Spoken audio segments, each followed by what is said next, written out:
Wassalam. Alhamdulillah. Ambe ala tano, ambe ala fokala barkada. Ambe setigi walimalo akanema ulan kanema munanse ka jate kasadana. Salatu nema ni salamu kisi bambale nini masakorota ni masaba masayuma ni yoro kake danfo la fisamateka. Danso dongo sanmao anaka saba yumao ani onom na ba yuma be uka siar kiyama wuli loma ambale islama wala me ba nyumaw anfle bunye karo de la anfle fisamatia karo de la anfle korota karo de la wa anfle bato karo de la ina fo anfle funu sereya ani sarakabo ani numaya nonia be la jeni karo de la kabo nafla selula kana se qur'ana karawma kase otmana zikru numawma ambe Allah taala dili karoni nafana barkala kadi anaima olambe wala dajumane kankabe ni karobani na ole sunnafa islamaka sunnafa anga communauté kan wa sunnafa ankan juena ya ani sunnafa anka rikiyama sabo alaye bato de kira mantoma abela jeni kuye buye ole anga se ka arigine sorole akun la belebele mais o grefe amba soro nafa do be soro bato du bela anga juwe nyene mayanna alaye fe farda yan kan kwanya ke na kuye kwanya arigine le soro iba soro afana me here do la sama juwe na tigela yan iba lon abo chugo de la yere fana ma lon wa abo chugo de la ambade wala ko suratul bakara aya keme aya bishegi ani nani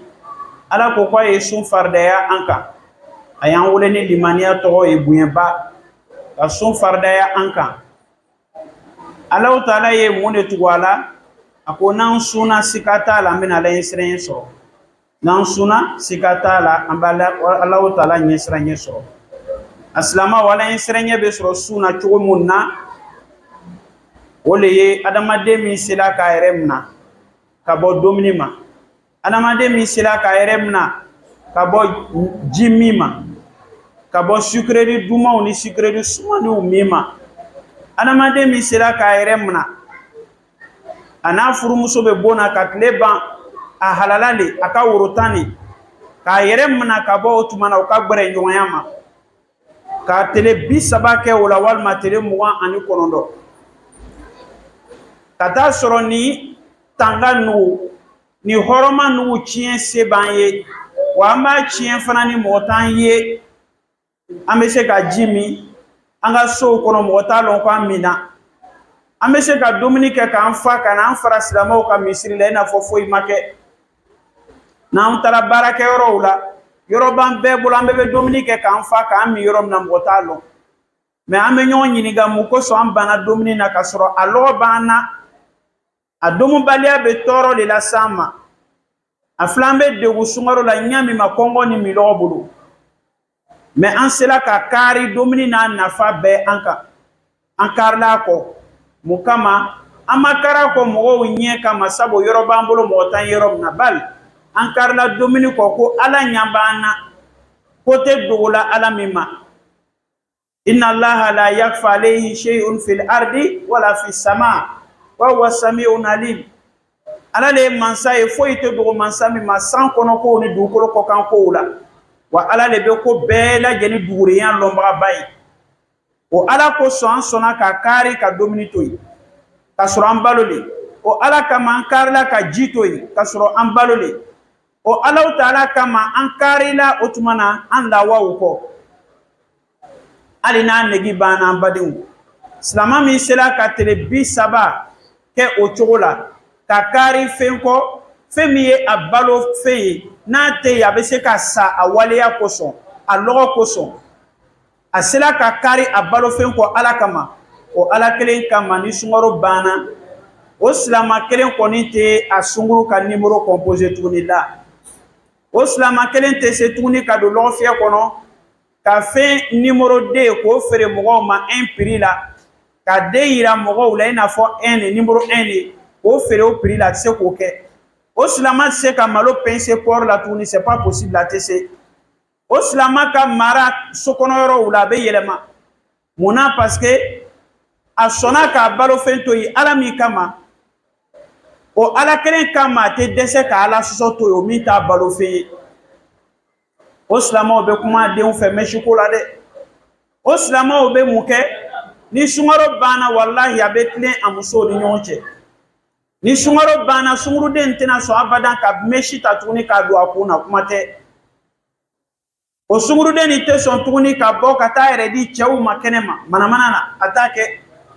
mun kama parce que adamaden ka layiru a bɛ fɔ ma Ala ka layiru tɛ fɔ dɛ inna Allaha la yukliful mi'ad Ala ko ko ale Ala tɛ layiru bɔrɔtɔ n'Ala ko jɔnw ma ko a kɛ n bɛ nin d'i ma wallahi n'i y'a kɛ n'a ma dɔ fara a kan dɔ tɛ bɔ a la wallahi Ala y'o masa de adamaden de bɛ layiru d'i ma karisa nin kɛ n bɛ nin d'i ma yanni i ka tila kɛ la a ye min labɛn i ɲɛ a bɛ dɛsɛ a bɛ nagasi walima a ye min labɛn i ɲɛ a bɛ tila ka nimisa k'o ka ciya baara ma walima dɔ bɛ don a n'a hakili cɛ k'a lasu a bɛ ban k'a d'i ma o ye adamadenya tagacogo ye nka Ala masa dafan ne Ala masa ɲuman ne a ko an ye sunko n'an sunna mun bɛ kɛ an b'a la ɲɛsiranɲɛ sɔrɔ wa sika t'a la n'an sunna an b'a la Alahu Taala ɲɛsiranɲɛ sɔrɔ donc fɛn fɛn layiru dila an ma sunko la ɲumanya fɛn fɛn fɔla sunna samantiya fɛn fɛn fɔla sunna a bɛ la mun de kan o le ye silama ka Ala ɲɛsiranɲɛ sɔrɔ sun sababu la o le ka bon sunna ko bɛɛ ye fɛn bɛɛ bɛ la o de kan an bɛ Alahu Taala deli Ala ka nɔgɔya an ye mais Ala ɲɛsiranɲɛ tɛ sɔrɔ dɛ fo an ye don sun kɔnɔ ni limaniya de ye fo an ye don sun kɔnɔ ni mun ye ni o tuma na baraji ɲini nata le ye n'o kɛra Alahu Taala ka Ala ɲɛsiranɲɛ min layiru d'an ma an b'a sɔrɔ an b'o sɔrɔ kira ka kuma na yɔrɔ caman na kira ko cogo di sunko la a ko man soma ramadana imanan wa ihtisaban gufira lahu ma taqaddama min zanbihi kira ko ni silama min ye sunkaro sun ni limaniya ye ni baraji ɲini nata ye a ko Alahu Taala bɛ yafa i jurumu ma jurumu yafa sɔrɔ sunkaro la den bɛ mun na ko silama ye sun don ni limaniya ye ko silama ye sun don ni baraji ɲini nata ye n'o kɛra Alahu Taala bɛ yafa i jurumu ma a bɛ n'a fɔ yɔrɔ wɛrɛ la fana ko ni mɔgɔ min ye o tuma na sunkaro a tɔgɔ bɛ di ɲɛnɛmaya ni mɔgɔ min ye nafila seli sunkaro la Alahu Taala bɛ yafa i jurumu ma a ye mun kɛ o sariti ye o le ye limaniya fana ye man qama ramadana imanan wa ihtisaban gufira lahu ma taqaddama min zanbihi ni mɔgɔ min ye sunkaro su ɲɛnɛmaya ka nafilaw kɛ sunkaro la ni mun ye ni limaniya ye donc an b'a faamu Ala bɛ fɛn fɔlɔ min ɲini an fɛ sunko la ŋɛniya ɲumanya ni yɛrɛkun saniya kɔfɛ o le ye ko an ye kɛ limaniya jɔn ye an y'a don ni limaniya ye n'an bɛna nafila seli an y'a seli ni limaniya ye an bɛ baara o baara kɛ sunkaro kɔnɔ a ka kɛ ni limaniya ye n'o kɛra mun bɛ sɔrɔ Ala ɲɛsiranɲɛ Ala ko nɔgɔya an ye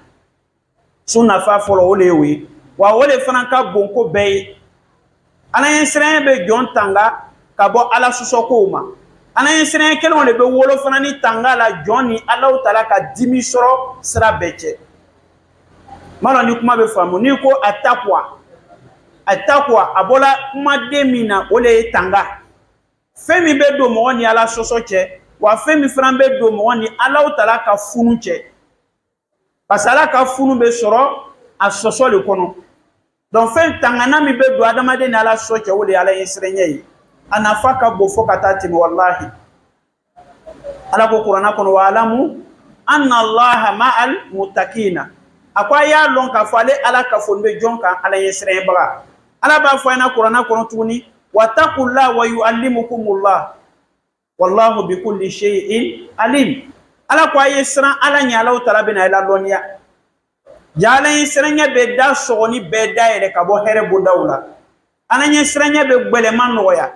Ala ɲɛsiranɲɛ mɔgɔ miliyɔn dɛsɛla ka ko min kɛ Ala ɲɛsiranɲɛbaga kelen pe b'o de kɛ a tɛ k'a ɲɛna foyi ye jama be fara ɲɔgɔn kan ka ko min kɛ ni gwɛlɛya ye ani sirɛnbaga kelen pe b'o de kɛ wallahi an bɛ ala de la ɲɛsirɛɲɛ ɲuman ala k'o d'an ma a ɲɛsirɛɲɛ ɲuman ala k'o d'an ma donc sun kun ye mun ye an ka ala ɲɛsirɛɲɛ sɔrɔ n'an y'ale sɔrɔ diɲɛ ɲɛna alikiyama ɲɛna an badenw sun ka nafa filanan ye mun ye o le ye k'a bɛ an jurumuw yafa an bɛɛ lajɛlen b'a lɔn kan fɛn min bɛ jɔn ni juru a tɔgɔ bɛ di Allahu taala cɛ o de ye jurumu ye kira ka hadisa dɔ le hadisa ni ka jan an tɛna o ta fɛn min bɛ adamaden ni jurumu cɛ ni fɛn min bɛ jɔn ni ala cɛ o le ye jurumu ye hijabu min bɛ jɔn ni ala cɛ cogo di ala ka duwawu jaabi ala ka hinɛ ala ka yafa o sɔrɔ o den bɛ mun de la jɔn ka sanuya ka bɔ jurumu ma wallahi sunkaro bɛ na ka na an jurumuw le yafa badenw sun b'an dɛmɛ k'an jurumu yafa comme kira b'o fɔ ɲami ma man soma ramadana imanan wa ihtisaban ghufira lahu ma taqaddama min zanbihi kira ko mɔgɔ mɔgɔ ye sunkaro sun ni limaniya ye ni baraji ɲini ye Allahu taala bi jurumu yafa jurumu min n'a tɛmɛna donc n'an sunna an jurumu bɛ yafa n'an jurumu yafala hijabu bɔra an n'ala cɛ an bɛ ala wele min k'a t'an jaabi a t'an jaabi ni jurumu yafala an ka duwawu bɛ minɛ an garisɛgɛw sirila a tɛ foni ni jurumu yafala wallahi garisɛgɛw bɛ foni an bɛ ala delila denko mun na an bɛ ala delila sanji mun na an bɛ ala delila makoya mun na ni jurumu yafala wallahi a bɛɛ bɛ dilan dɛ n'i taara suratu nuhu Allahu taala b'o fɔ an ɲɛna nuhu ka kuma na a ka mɔgɔw ye fakultu istaghfiru rabbakum innahu kana ghaffara yursilis samaa alaykum midrara wa yumdidukum bi amwalin wa banin wa yaj'al lakum jannatin wa yaj'al lakum anhara ana ko kwaye nuwa kwa ya mɔgɔ ma kwaye ala yafa deli lonna o ko te ko ala tɔgɔ min ala tuya di nabi le nuwa ma istighfaru guno ala ko di nabi le nuwa de ma akwa ka mɔgɔ ma ya ala yafa deli na ya ala yafa deli mun bɛ kɛ na ala yafa la jɔn ma a bɛ résultat min bɛ o la o filɛ nin ye yurusili sama alaykum midrara sanji bɛ suuru aw kan la wasa bolo ma san bɛ na k'a ye wasa i ka sɛnɛfɛnw bɛ ɲɛ a ka ko bɛɛ bɛ ɲɛ an ka hɛrɛ bɛɛ den b'o de la wa yumdidukum bi amwalin wa banin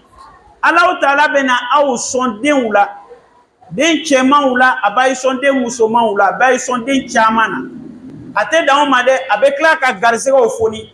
i ma ye an ka karamɔgɔkɔrɔ bɛɛ bɛnna ma k'a fɔ ni garisɛgɛ sirila ka se yɔrɔ dɔ la i siri asafurulayi la mɔgɔ o mɔgɔ bɛ asafurulayi wurudi ka caya garisɛgɛ gbɛlɛya dɔ b'a bɛ wuli ka bɔ kan i tɛ kɛ o la wallahi donc sunkaro bɛ na ka na mun kɛ ka na an jurumuw yafa an bɛ ala de la ala ka ala yafa an ma an badenw sunkaro ka nafa sabanan ye mun ye itqu minan nar kira ko ten a ko wa lillahi utaqa fi kulli laylatin min ramadan kira ko jɔn bɛrɛya dɔw le bɛ Allahu taala bolo sunkaro tele o tele sadi sunkaro su o su Allahu taala bɛ mɔgɔ minnu kanhɔrɔnya ka bɔ jahanama kɔnɔ don ma ala ka sanu k'a ye jɔn kanhɔrɔnya ka bɔ jahanama don ma o kɔfɛ ka tila k'o jɔn kelen mina tuguni k'o bila jahanama kɔnɔ an bɛ mun faamu ni mɔgɔ o mɔgɔ kanhɔrɔnyana 2026 sunkaro na a bɛ taa fo k'i sa ele tɛ ko kɛ ala bɛ dɛsɛ ka yafa ko min ma kuma laɲini o le n'Allahu taala ye mɔgɔ kanhɔrɔnya ele le tɛ se kɔ tuguni ka fɛn kɛ ala tɛ yafa fɛn min ma o tɛ sɔrɔ ele yɔrɔ banna donc kira ko jɔn bɛrɛya dɔ bɛ yen ala b'olu kanhɔrɔnya sunkaro su o su ala b'o kɛ donc sunkaro nafa ye mun ye k'an kanhɔrɔnya ka bɔ jahanama kɔnɔ don ma yarabi ala ko nɔgɔya an ye ala ko nɔgɔya an ye an badenw sunkaro nafa dɔ fana ye mun ye a bɛ adamaden dɛmɛ yɛrɛmuna na a bɛ silama dɛmɛ yɛrɛmuna na comme an ye ala kira ka kuma min lakali kuma daminɛ na ɲɛbila la kira ko cogo di ayuhan nasu atakum ramadan shahrun mubarak faradallahu azza wa jalla alaykum siyamahu tuftahu fi abwabu sama wa tughlabu fi abwabu jahim wa tugallu fihi maradatu shayatin fihi laylatun khairun min alfi shahri man hurima khairaha faqad hurima. Kira koko Islamoma aka kuduba do senfe ako Islama ko sungaro karo nana awma ako Allah Taala barka karole sungaro te horoma karo wukela horoma karo nani mi be sungaro Taala o kuye muye fisamantiani bunye mi dena sungaro la na tukela horoma karo doye antu bena foko sungaro ya ka bunye soro sabu horoma karole ayaka bunye soro ka sababu ke ake horoma karo doye wolo ko so fisamantiani fola sungaro la o ko so ala ye sungaro détaché ka horoma karo no ka bunye to e ka sungaro ka bunye ke indépendant ka ke adamama donc sungaro te horoma karo doye me baraka karo le mbadu om kira go fola ina kuma na nyamma kira ko chodi akoni karo ni ka fisamantiala akwa Allah Taala ye asun fardaya aukan akoni karo ni na arigine bonda obedaele ako janama bonda obeda tugu amma ko be yoro jumane la ko la gbe katemni wala dai watu gallu fihi maradatu shayatin kira ko jina shetana murutinu Allah Taala bo lugu muna ala be yamaro di meleka o mako ka shetana na abonzon bebla jorokola o siri ko blay nyingali mbeke sisen o na soro shetana na dongo ya o be siri ko ma disan ba yira la na nyamma adisani ahmadu ya la kalikabo abu hurera ka adisala jina shetana o be siri sungaro la me islama do be ale la farfa fanga ka bon sungaro la katemikaro toka o islama o be islama do be ale denbe na flami sela ni sungaro sela be dese ko ke ntena fo islama yerema minu be dolo mi sungaro la do minu be genia ke la sungaro la do ona nyono be se ka nyafo chodi islama o ala famu ko madama ambade o fanye ko famu ni be fe ka ni fama misalia suruma emuye masache ko dugudeuma tuma be aka bawo suruku be bo wa kono kana aka bawo mna kana aka sagawo mna aka wore ko sokono sadi aka dugu kono ne militaire ou blasisen so sadi warama fe mi kan ka bo tu kono kana ka bawni sagawumna bugu kono nga militaire ou blaka kongo kono ra ka dugu lamini warate se ka do suruku te se ka do tugu no bana me ame nyongo nyiningawo mansache e jugule dugu mo tanga o toro fene ma mi be bo kokan kana ote mais torofe mi be sokono est-ce que o bala adisan ko sadi jina setana o lebe muna me nyon nyininga est-ce que John na filis law adane shetana yewa ameta suratu sod aya moi ani woro na aya moi woro ni mafli ala ko nabile Dauda ma kamere den flamun meleke munu yere ma kana Dauda la jirabi akuma kaja o la jirabili ni ko fala bina nabile Dauda la ay kuma la mende bismillahir rahmanir rahim ala ko ya Daud inna ja'alnaka khalifatan fil ard fahkum bainan nas wala tattabi ila hawa fayudillaka an sabilillah innal ladzina yadiluna an sabilillah lahum azabun shadid bima nasu yawmal hisab ala ko Dauda ngi ken nona bla ngi ke kititige bagay du ko kan jonwi Dauda ikana tugu ni sagoko ni tugule ni sagoko mubeka bi lafli ja shetana kelentan lafili de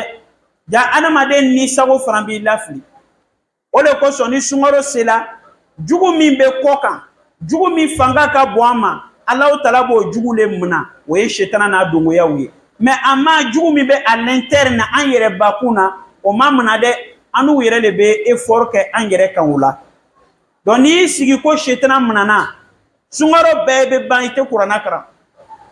n'i y'i sigi ko shetana bilala jɔlɔkɔ la sunkaro bɛ fɔlɔ ka ban e de tɛna misiri yɛrɛ la n'i y'i sigi ko shetana minana i ka cigarette min bɛna juguya sunkaro yɛrɛ de la munna parce que jugu min bɛ bɔ kɔ kan ka na n'o ka bon jugu bɛɛ ye o de ye shetana ye ala k'o le mina mais jugu min b'i le yɛrɛ la n'o ye ni sago ye n'o ye i miiriya lankolonw ye ala m'o mina dɛ ala ma se o ma o b'i le yɛrɛ de bolo yarabi ala y'o faamu ko ɲuman d'an ma donc o tuma na sunkaro la shetana bɛ mina sunkaro la arijinɛ bondaw bɛ dayɛlɛ sunkaro la jahanama bondaw bɛ datugu o bɛ mun yira nin karo nin na Allahu Taala tɛ tɔɔrɔya le fɛ jɔnw ye sinon jahanama bonda datugula cogo o cogo n'i ye jahanama don ko kɛ i bɛ don a kɔnɔ arijinɛ bonda dayɛlɛla cogo o cogo n'i ma baara kɛ i bɛ don a kɔnɔ wala kuma nin bɛ mun de yira ala ka hinɛ ala ka a tɔgɔ bɛ di yafa a b'o le laɲinina jɔnw ye karo nin na ka tɛmɛ hali karo tɔw kan hali ka tɛmɛ karo tɔw kan yarabi ala k'o nɔgɔya an ye an badenw su nafa o ye a arikiyaman kow dɔ ye mais est ce que an yɛrɛ fɛ juɛnɛ ala ma nin yɔrɔ dɔ d'an ma sun na wa an b'a fɔ naam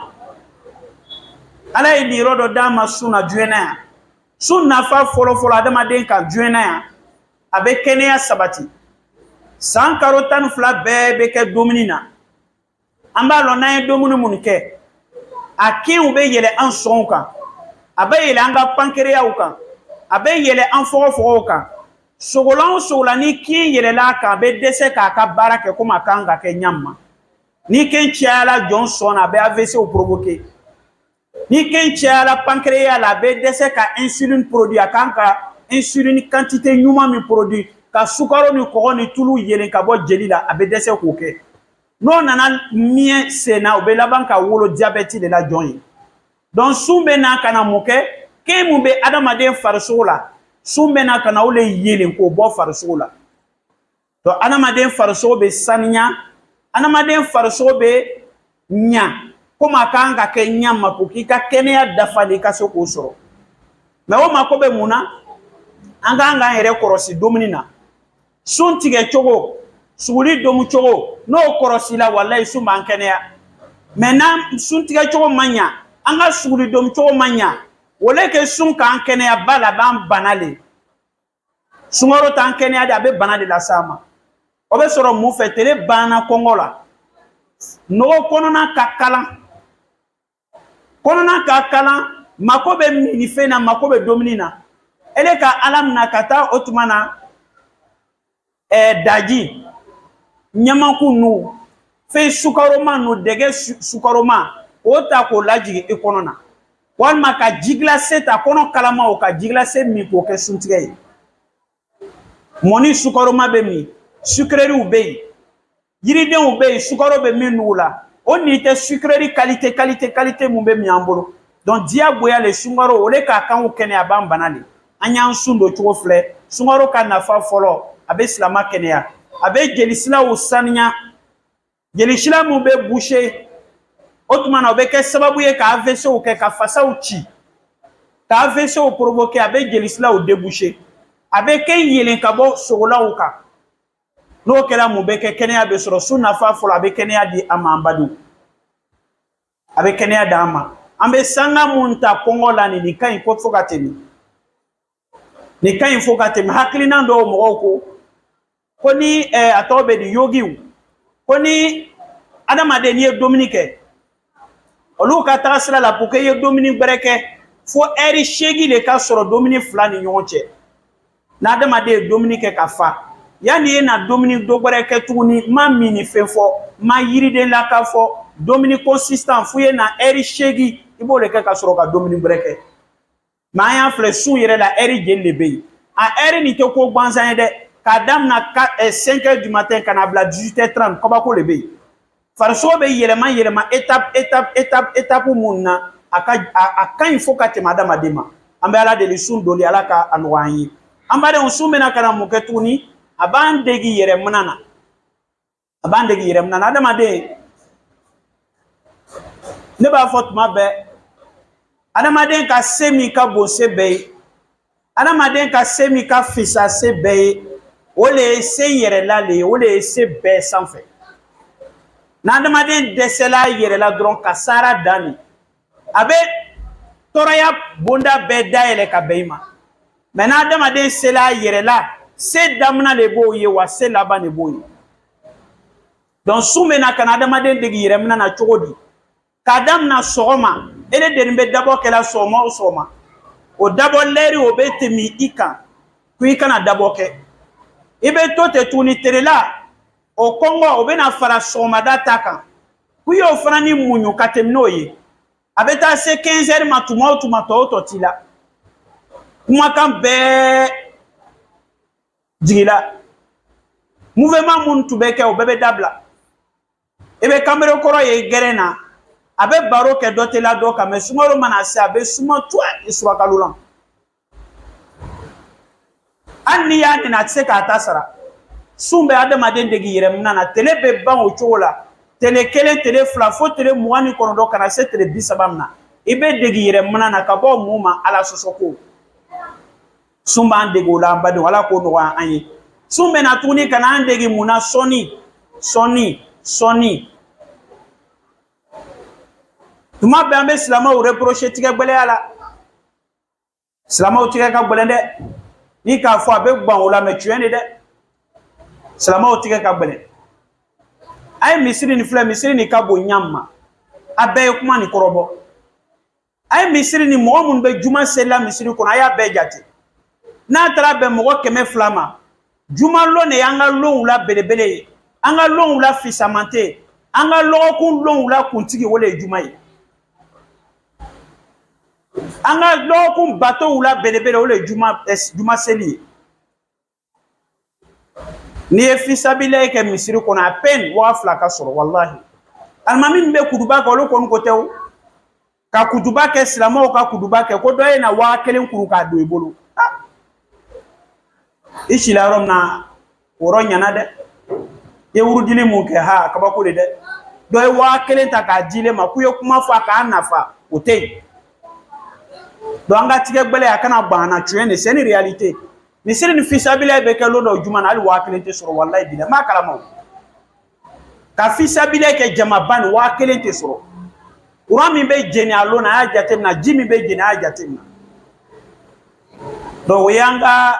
communauté y'a défaut ba ye kuma bɛɛ bɛ fɛ ka critique kɛ bɛɛ bɛ fɛ ka kuma gɛrɛ na kuma tɛ ɲɛ sɔrɔ nin mana ta i b'a fɔ ale de b'a bɛɛ lɔn i banna o bɛɛ fɔlɔ wari bɔ se yala ka diinɛ dɛmɛ foyi tɛ ala hakili ɲuman d'an ma donc sunkaro bɛ na ka na mun kɛ ka silamɛw degi sɔnni na nafolotigiw b'o bolo bɔ ka sukaro paquet mun ta k'a di silamɛw ma k'a di dɛsɛbagatɔw ma dɛsɛbagatɔ yɛrɛ fana bɛna a ka tamaroni bɔ a kun suntigɛ lɛri la misirida la k'a fɔ nafolotigi ma hɔn a b'a minɛ silamɛw bɛ ɲɔgɔn sɔn minnu kɛ sunkaro la a fanga ka bon donc sun nafa dɔ ye mun ye k'an degi sɔnni na mais est ce que n'an ye sɔnni kɛ sunkaro la k'an ka dan sunkaro dama de ma wala un problème encore silamɛ dɔ bɛ ni sunkaro sera a b'a bolo fɔni a bɛ mɔgɔw sɔn mais ni sunkaro banna n'a y'a bolo kuru fo sunkaro wɛrɛ ele ka sunkaro di musokɔrɔba min ma nin di ala cɛ ale mako b'i de ka dɛmɛ na sunkaro dɔrɔn de la wa i y'a d'a ma mun kosɔn ko se t'a ye sunkaro banna ka se sɔrɔ wa mun sɔrɔla a bolo sunkaro la a bɛ se ka kalo 11 latɛmɛ ni fɛn min o tɛ yen sunkaro de bɛ di n'a a wasala yɛrɛ malo bɔrɔ a tɛ ten malo bɔrɔ 5 kilos o bɛ se ka mun ɲa a bɛ sunkaro latɛmɛ a ye sabari n'a ye mɔgɔ minnu suntigɛ sunkaro la a ye sabari ni sunkaro yɛrɛ fana banna tuma kelen dɔw la a ye barika fɛn dɔ don ala ko nɔgɔya an ye sunkaro bɛ na ka na an degi sɔnni na kira ko cogo di sɔnni ko la kira ko tahadaw tahabu a ko a ye cadeau di ɲɔgɔn ma a ye ɲɔgɔn sɔn n'o kɛra mun bɛ kɛ a ye bɛna diya ɲɔgɔn ye sika t'a la a y'a filɛ sunkaro la kanu min bɛ silamɛw ni ɲɔgɔn cɛ ala mako bɛ nin de la sunkaro la an bɛ ɲɔgɔn sɔn ɲa min ma ala mako bɛ nin de la Sungaro la an sabarni be nyami mala bo le fait. En fait, karotani kelen be, mais karotani kelen be na fura ko en Congo ka se ka ni résultat soro. Dina be ke toroya dina yi. Ala do ko Qur'ana kono ma ja'ala alaykum fi din min harajin. Kira ko bo isu bil hanafiya as-samaha. Dina ni noya dina le. Ambe nyami makaro kelen ni kono ala be fa en kete le karotani kelen na. Ma e karo kelen ne kere kere ka o ke formation karo ye ka karo tan kelen ni kumbe donc silamaw sungaro nana le kana degi muna soni na ni sungaro bana an continuer ka soni ke ambadu wala sa mo kake anga dia ɲɔgɔn ye silamaw aquli qawli hadha wastaghfirullah li wa lakum wa li sa'iril muslimina min kulli dhanb fastaghfiruhu innahu huwal ghafurur rahim.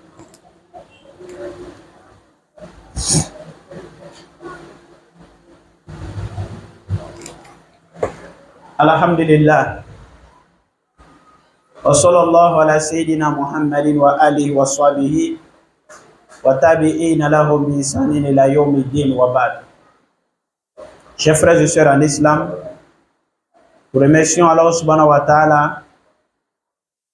pour sa grâce immense sur nous et sa grâce infinie dont nous ne saurions dénombrer. Nous faisons la prière sur le sceau des messagers, sur sa noble famille, ses vertueux compagnons et ceux et celles qui les emboîteront le pas jusqu'au jour de la résurrection. La thématique de ce sermon n'est d'autre que les bienfaits du Ramadan sur nous dans ce bas monde, les bienfaits du Ramadan sur nous dans l'au-delà. Comme premier bienfait du Ramadan, comme Allah subhanahu wa ta'ala nous dit dans la sourate 2, au verset 184, ô vous qui avez cru, le jeûne vous a été prescrit comme il a été prescrit aux communautés qui vous ont précédé, afin que vous atteigniez la piété. Donc le premier but du jeûne pour le musulman,